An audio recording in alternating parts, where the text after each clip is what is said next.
Dear friends and colleagues and listeners, at the very outset, I am very much thankful to MNT for giving me an opportunity to express my views and thoughts and its critical analysis as well on Chhatrapati Shahu Maharaj, whose birth anniversary is going to be celebrated on 26th June. It's a proud and privilege for me to speak on Chhatrapati Shahu Maharaj. He was not just a king or emperor of Kolhapur state, but he was a renowned personality on various strata and various fronts. He was a king, he was a very disciplined personality, he was a well-cultured, he was a king of all the society and people, he was a welfare policy maker of farmers.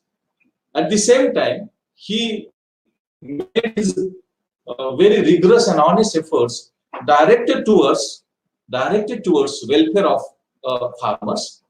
At the same time, he played a very crucial and vital role in the welfare promotion and enhancement of depressed communities, socially excluded communities, and more importantly, he was a socially inclusive policy maker. All of us know, for your kind information, dear audience, in 11th Fire Plan of India, we accepted and adopted a policy of inclusive growth or inclusive development, that is, socially inclusive growth or development. And it was further continued in the 12th Fire Plan, and all of us know that 11th Fire Plan was implemented in the year 2007 to 2011. And in the 12th Fire Plan, it was continued in the year 2012 to 2017. But before 100 years, Chhatrapati Shahu Maharaj formulated a socially inclusive development policy and very rigorously, sincerely, honestly implemented. And so as to realize and materialize socially inclusive growth or development of Kolhapur state, Kolhapur Samsthan, he included a very important part of constituent or component of socially inclusive development or growth, that is inclusive education. All of us know Dr. B.R. Ambedkar was also opinion that education plays a very crucial role. Higher education is very important. It can play a very important role in growth and development of the socially depressed, excluded communities like scheduled caste, scheduled tribe, OBCs and all others. And therefore, education was very important. And in the same way, all of us know Mahatma Jyotirao Phule, he also explained, he also narrated importance of education in the words like this, Vidya Vina Mati Giliya, how this education loses everything of the scheduled caste, depressed communities and socially excluded communities. In the same manner, Dr. B.R. Ambedkar attempted, and in the same direction, Chhatrapati Shahu Maharaj also endeavored, he also attempted. Thus, inclusive education, socially inclusive education is a very important part of socially inclusive growth or development of the economy of the Kolhapur state, of the Kolhapur Samsthan. And it is again this backdrop, there is a need for discussing how Chhatrapati Shahu Maharaj was educationally, socially inclusive, what policies he formulated, what measures and remedies he included in the inclusive education policy, and how he implemented sincerely, rigorously, honestly, as the result of that, the goal or objective of socially inclusive education and consequently socially inclusive growth or development that can be realized or that can be materialized. In that direction, he endeavored, he made an effort.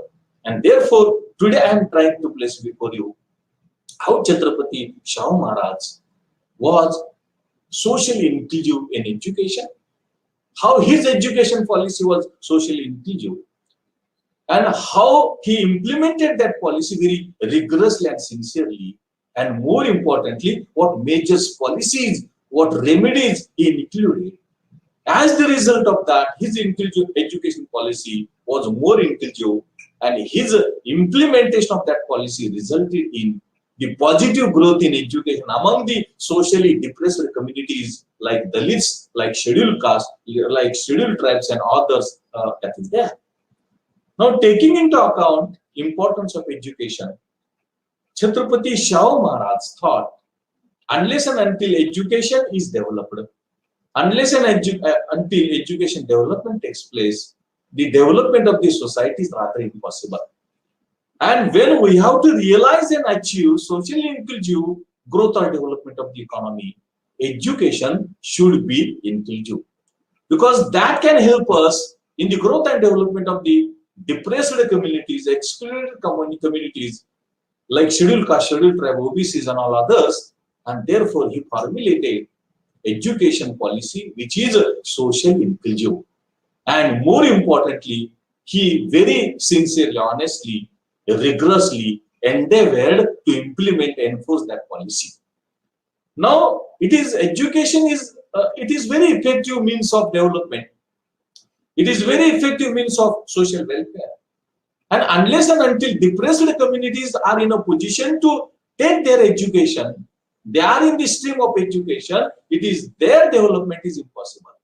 And when their educational development takes place, consequently, the social development or social inclusive development of the economy is also possible. That can be also realized, that can be also achieved. And therefore, Chhatrapati Shahu Maharaj, 100 years back, actually, he was in the rule for just 20 years, 28 years, from 2nd April 1894 to 6th May 1922. Just he was into power for 28 years. But what he did is, it is really eye-opener. It is really a lesson making. It is really the lessons giving for the policymakers and the politicians as well as ministries in the country like us and in the state of Maharashtra as well. And therefore, he is really a role model. He is really a model of growth and development. He is a really model of inclusive education development. And therefore, his thoughts, ideas, and policies on education in general and its socially inclusiveness in particular is of crucial importance to be taken into account. And what efforts he made, what policies he formulated, how he was rigorous, sincere, and honest in all these implementations, that is also of crucial importance. And more importantly, how that affected, how that impacted educational development in the state of Samsthan, and more importantly, how the depressed communities, how scheduled caste, scheduled tribe, OBCs, and all other socially excluded communities benefited from the policies formulated by Shahu Maharaj, and the implementation of these policies and measures, that is of crucial importance. Thus, taking into account educational importance, he played a very important role in bringing about socially inclusive education. Now, the question that arises, how he might have thought that educational development is more important, and besides that, it should be socially inclusive, that is more important. The reason is simple. Shahu Maharaj was highly educated.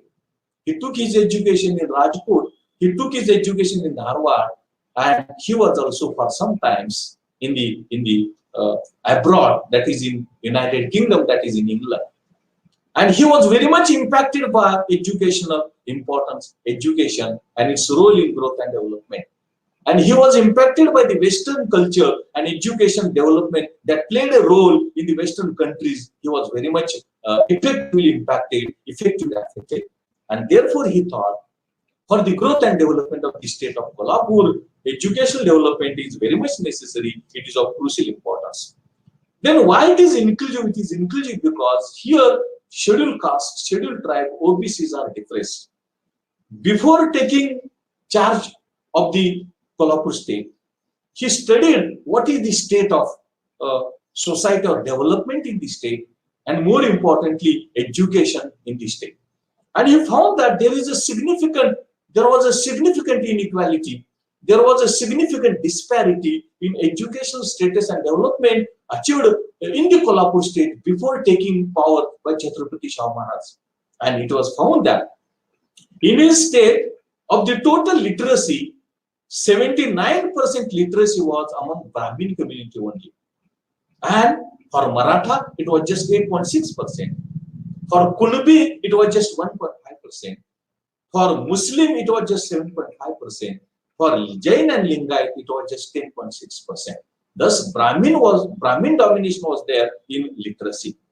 There was a high school in Kolhapur state, especially in Kolhapur city, and it is Rajaram High School.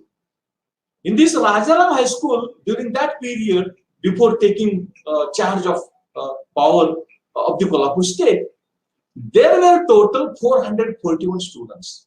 Total strength of that high school, Rajaram High School, was 441 students. Out of that, 368 were Brahmins. 368 were Brahmins, and all others were just remaining. Rajaram College were also there in Kolhapur state, and Rajaram College had in all strength of 61 students. Of that, 55 were Brahmin, and remaining were all others. And what was the status of?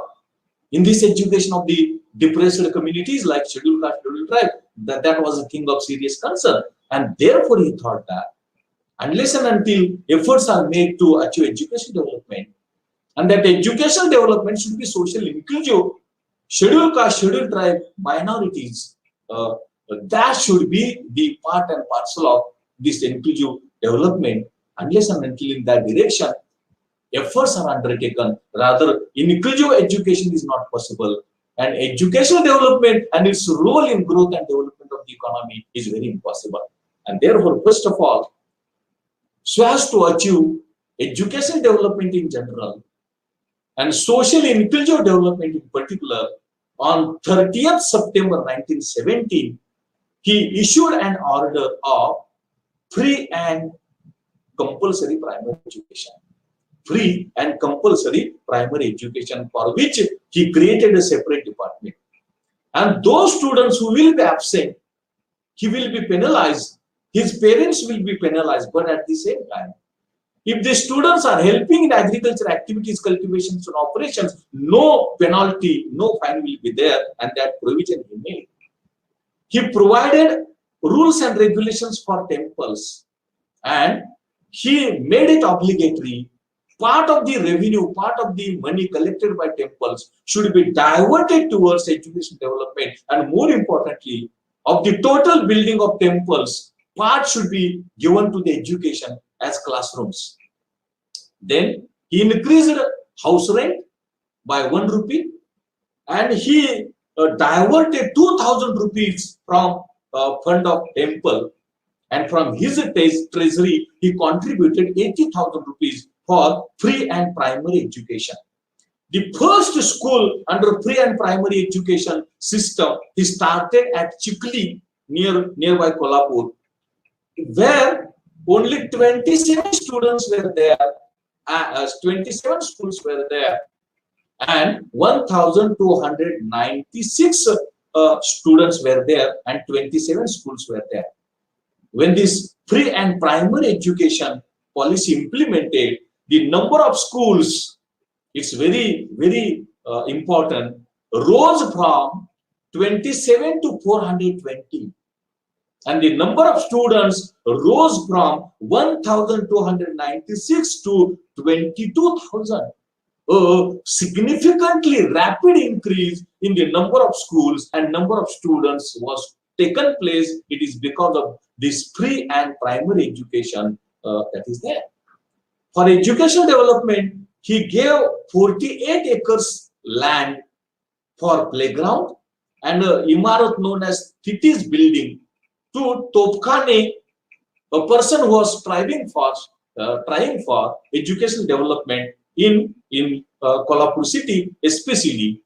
He set up a high school in the year 1917, and its name is Vidyapit High School. In addition to that, he played a very important role for inclusion of the backward communities, depressed communities, scheduled castes, especially excluded communities in educational stream. In Kolhapur state, for scheduled caste, for depressed communities, excluded groups, the number of schools were only 6 in 1901.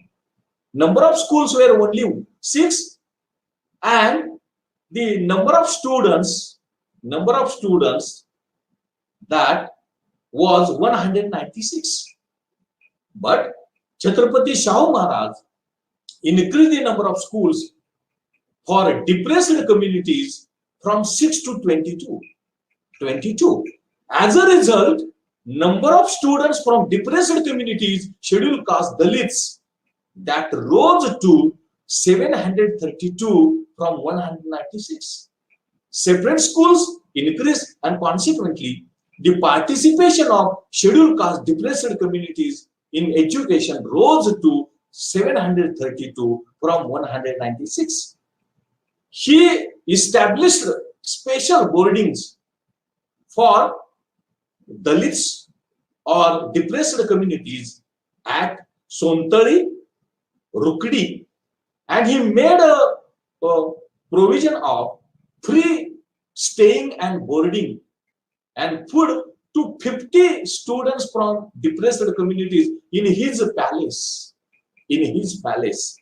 More importantly, for scheduled caste, for Dalits, he set up hostel at, namely Miskla, and Indumati hostel at Kolhapur. At the same time, he set up hostel at Pandharpur in 1920, and he extended assistance. Also, he extended financial assistance to the backward community hostels at Nagpur, Nashik of 5,000. And he gave financial assistance of 2,500 to purchase educational materials which were required for the students from backward communities, especially deprived communities, depressed communities. More importantly, before Chhatrapati Shahu Maharaj taking charge of power of Kolhapur state, there were separate schools for the Dalits or untouchables or depressed communities. But on 30th September 1999, he issued an order and he dismantled, he cancelled. There should not be separate schools for depressed communities. There will be mixed schooling.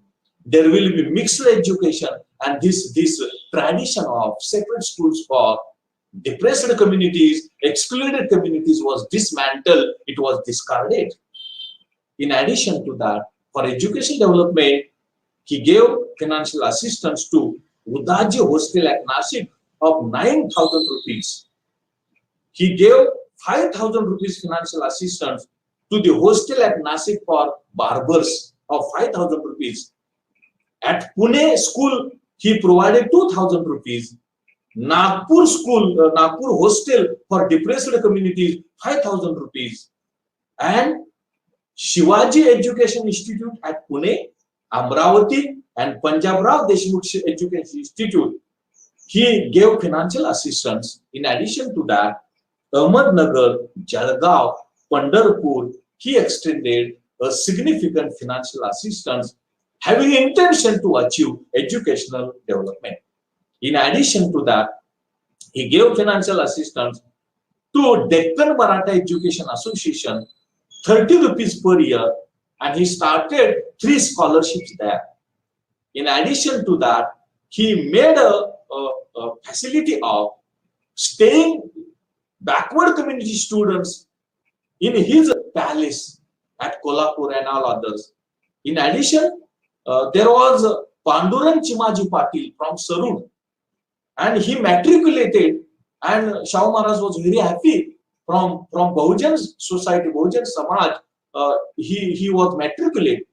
He was felicitated, and he was given admission in the boarding or hostel free of cost. And when he got graduated, he was given a job or he was given service.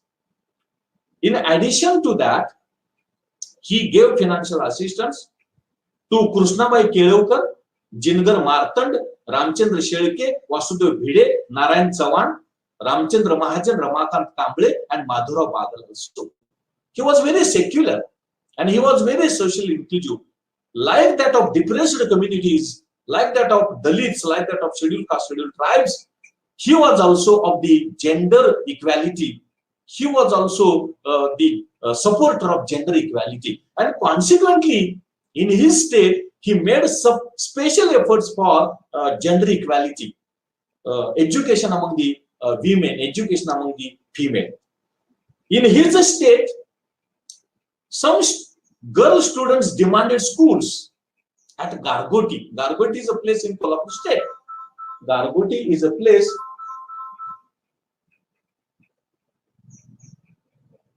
It is a place in Kolhapur state, and their girl student demanded school. Immediately, school was sanctioned. In addition to that, in Kolhapur state, Budargad, Gargoti, these are hilly areas. And these hilly areas, immediately he sanctioned and started schools for girls and females. He created a separate officer for female education. And the responsibility of an officer for female education was given to Miss Little. She was a foreigner. But unfortunately, he went back in the foreign country, in the UK. And that responsibility was given to Rakhumabai Kelevkar on 1st September 1895. Her girl, Krishnabai, she was given medical education, and whatever assistance, financial and all others, was required for Krishnabai Kelevkar, all that was extended by Chhatrapati Shahu Maharaj. In addition to that, Krishnabai took her medical education in abroad, in foreign country, and that scholarship and all other financial assistance was also given by Shahu Maharaj to Krishnabai Kelevkar. And when she completed her education, medical education, she was appointed as doctor. She was appointed as doctor in Kolhapur state at Kolhapur. In addition to that, so as to promote gender equality in education, those teachers who are teaching in female or girl schools, additional prize of 512 rupees was being given by Chhatrapati Shahu Maharaj. In addition to that, her sister-in-law, his son was died, and consequently, his sister-in-law Indumati, and Indumati was not permitted to give education by the society, not permitted because of traditions and blind beliefs. But Shahu Maharaj, for his sister-in-law, gave a separate facility, made a special provision of providing education at Sontadi. Even it was opposed by many of his colleagues and many of his officers and officials and the society as well. He made a provision of free of cost lodging and boarding for the students from Dalits, scheduled caste and scheduled tribes. He gave financial assistance to female ashram at Hingne of 500 rupees. That ashram was started by Karve. In addition to that, he was of the opinion that education should be qualitative and teachers should be qualitative. And therefore, he made it compulsory to get clear or to pass competitive examination for teachers. And more prominently, he was giving very significant or fair remuneration or salary to the teachers, because teacher is very important and teacher can play a very important role in growth and development of the economy. But in addition to that, role of teacher in social revolution is of crucial importance, and that was understood by Chhatrapati Shahu Maharaj, and therefore very increased status, very crucial importance was being given to the teachers. In addition to that, he played a very important role in education development. He was of the opinion that education is a social service, education is a social good, it is not a private or marketable commodity. And therefore, it is sole responsibility of the government, of the state, of the Samsthan to realize education development very significantly at higher level, at greater level. And therefore, he spent a significant amount of expenditure of his revenue on education. When he was spending about 4% of the total income on education, he was not happy. He was of the opinion that of the total income, of the total revenue of the government of state or of the Samsthan, at least 6% education expenditure should be there. Expenditure on education should be at least 6% of the total income. 100 years back, he was saying. Still today, we are not in a position to realize expenditure on education, 6% of GDP of India. Even in 1966, Kothari Commission also gave recommendation to the government, expenditure on education should be at least 6% of GDP.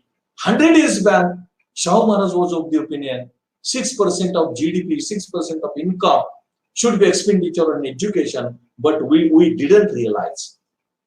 In addition to that, Chhatrapati Shahu Maharaj was giving exemptions from fees. Of the total students admitted, at least 15% students were given exemptions from fees. Exemption from fees. And of that 15%, 50%, 50% should be Dalits, should be scheduled castes, should be scheduled tribes, should be socially deprived and excluded communities. That was his rule. That was his order, and his effort directed towards upliftment of the backward communities in education that is there. All of us know Kolhapur is a mother of hostel. Kolhapur is a mother of boarding facility. And Chhatrapati Shahu Maharaj has established in all 23 hostels. 23 hostels community-wise. In 1897, he started first hostel on the campus of Rajaram College for all. But he found that in that hostel, it is very difficult to get access to the deprived communities, scheduled caste, scheduled tribe in that hostel. And therefore, he thought that the benefits of that hostel facility set up on the campus of Rajaram College was derived by the upper caste students, upper community students. And he thought that, yes, there is a need for separate hostels, community-wise hostels, hostels for Dalits, hostels for scheduled caste, scheduled tribe, OBCs, and other minorities as well. And therefore, in addition to that hostel at Rajaram College campus, he set up a hostel, namely Prince Shivaji Pre-Boarding Hostel. Everybody getting admission in that hostel will get free staying and free lunch, free boarding facility, free mess facility, and that hostel was set up namely Prince Shivaji Free Boarding. Shivaji is the name of son of Chhatrapati Shahu Maharaj, and unfortunately he passed away in accident. He's a younger boy, younger son of Chhatrapati Shahu Maharaj, and the name was given Prince Shivaji Free Boarding. It was set up at Kolhapur, and community-wise, for barbers, for Lingayats, for Jain, for scheduled castes, for Dalits, for all others, 23 hostels were set up by Chhatrapati Shahu Maharaj, and therefore Kolhapur state or Kolhapur is known as the mother of hostel facility. Thus, all these efforts were made by Chhatrapati Shahu Maharaj for inclusive educational development on the one hand, inclusive development on the other, and thereby social inclusive growth and development of the economy through educational development, through socially inclusive educational development. Now it is necessary to analyze contemporary relevance, importance of the socially inclusive development policy, socially inclusive education developed by Chhatrapati Shahu Maharaj, how it is important today. Number one, government is not spending on education to the extent required and desirable. Shahu Maharaj of the opinion that expenditure on education should be at least 6% of total income, that is GDP. But today also, central government and state government in India are spending only 4% of GDP on education. And therefore, we have not succeeded in incurring expenditure on education, and it is urgently needed. 100 years back, Shah Maharaj was saying, he was suggesting, recommending education expenditure should be at least, not maximum, at least 6% of GDP or income. But in 2021 also, we didn't reach that level, and it is urgently needed to be accepted this policy and implemented. That is necessary. Shah Maharaj was looking at education as a social service, as a social good. But our policy of our government is education as a marketable commodity. It is a private commodity, and therefore privatization of education is increasing very rapidly and significantly. Medical education, engineering education, likewise regular education, arts, commerce, and science is also privatized very rapidly and significantly. Consequently, privatization is resulting in exclusion of deprived communities, Dalit, scheduled caste, scheduled tribe that is there. And therefore, we should stop this privatization. The students from scheduled caste, scheduled tribe, the Dalits are not in a position to take engineering education, medical education as well. And it is because of privatization. Because in engineering education, fees are in lakhs of rupees. In medical education, fees are in crores of rupees, billions of rupees, and it is very impossible. It is not possible at all for the scheduled caste, scheduled tribe, Dalits, and depressed communities to take education by paying such a huge amount, because survival is a problem before them, and how they are taking education, especially medical education and engineering education, by paying this huge amount. And therefore, privatization of education should be stopped. Medical education, engineering education should not be private. There can be a balance. There can be private sector and public sector, but the importance of public sector in education should not be marginalized, should not be discarded, should not be dismantled. Supplementary to that, in the case of education, the scholarships which are inadequate, and the scholarships are necessary to be increased. And more importantly, hostels are defunct. Hostels are not being seen. And hostel movement is necessary to be increased. Now, at this moment, scheduled caste, scheduled tribe students are not getting hostel facility, especially government hostel facility. And that is of crucial importance. So far as hostel facilities is necessary to be developed, it is necessary to be enhanced. That is there. We adopted free and compulsory primary education, but it is not wholeheartedly. We adopted free and primary education after in 2012 like that, and it is after age of 6. But free and primary education should be from the very beginning, and there is a need for making convergence, making revisions, modifications in this free and primary education that is there. Now, because of privatization, primary schools, high schools are privatized very rapidly and significantly. We have convents, we have international schools, all these are private. And the social backward communities are not in a position to get access to these international and convent schools. All these are just privatized. And fees are in crores of rupees, lakhs of rupees, rather impossible. In these schools, in these international schools and convents, there should be reservation for the deprived communities, and scholarship should be given to these deprived communities. That is there. And in this medical education, in this engineering education, reservation should be given. Then and then only it is possible. The access to the socially deprived communities in the education sector. In addition to that, reservation in education should be implemented very rigorously, sincerely, honestly.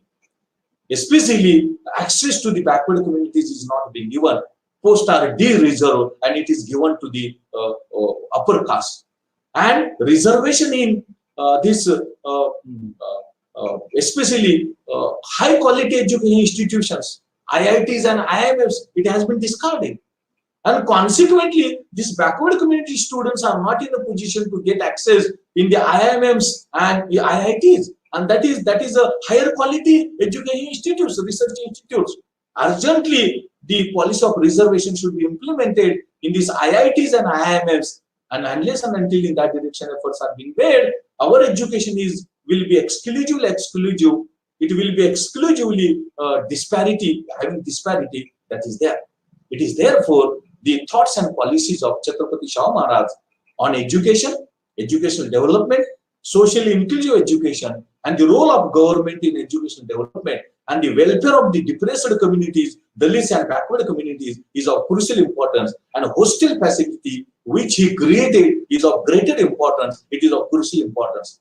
Unless and until in that direction the efforts are being made, privatization of education is taking very rapidly, and expenditure on education of the government of India is very meager and it is just marginalized.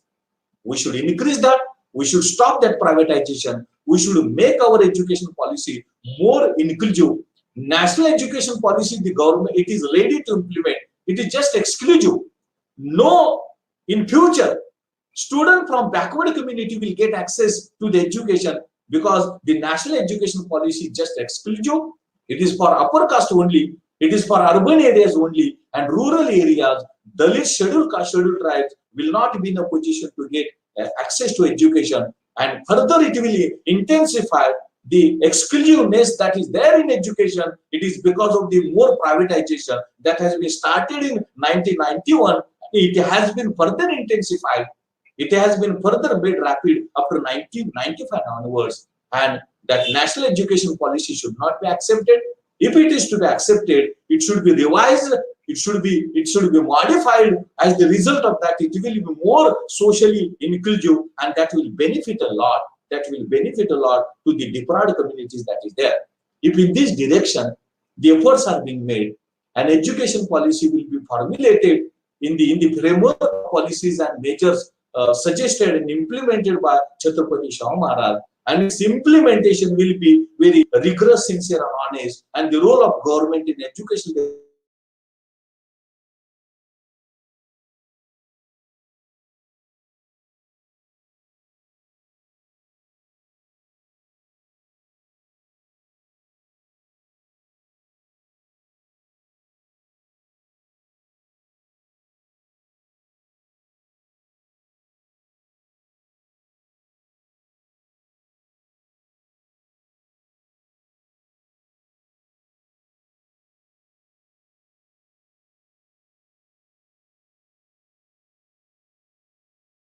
inclusive, social inclusive education policy and development, the justice to the deprived community, justice to the scheduled caste, scheduled tribe will not be possible. And it is urgent need of the hour to formulate education policy which is socially inclusive. Role of the government is dominant and prominent. Privatization should be minimal, it should be restricted, and more access to the scheduled caste, scheduled tribe, deprived communities. Scholarship, financial assistance is necessary to be increased, and more important, the hostel facility, boarding facility, mess facility is of crucial importance. In addition to that, scheduled caste, scheduled tribe, the due care of the females is also necessary to be taken into account, because the status of females in education in general and higher education in particular, and across the social groups also, it is not just up to the mark. And therefore, in that direction, efforts should be made that will give justice to Chhatrapati Shahu Maharaj, and more importantly, his efforts directed towards inclusive education and development, and more importantly, that will give justice to the socially excluded communities like scheduled caste, scheduled tribe that is there. And I hope in that direction, policymakers will take this seriously, and efforts will be made to implement very rigorously, sincerely, and honestly on the occasion of 26th June, which is the birth anniversary of Chhatrapati Shahu Maharaj, who was in the real sense of meaning, prominent, social inclusive development policy maker and socially inclusive education development policy maker, and giving justice to the deprived communities in the state as well as in the country like us. In that direction, the effort should be made. Here, I salute Chhatrapati Shahu Maharaj, and I should stop here. Thank you one and all. Thank you very much.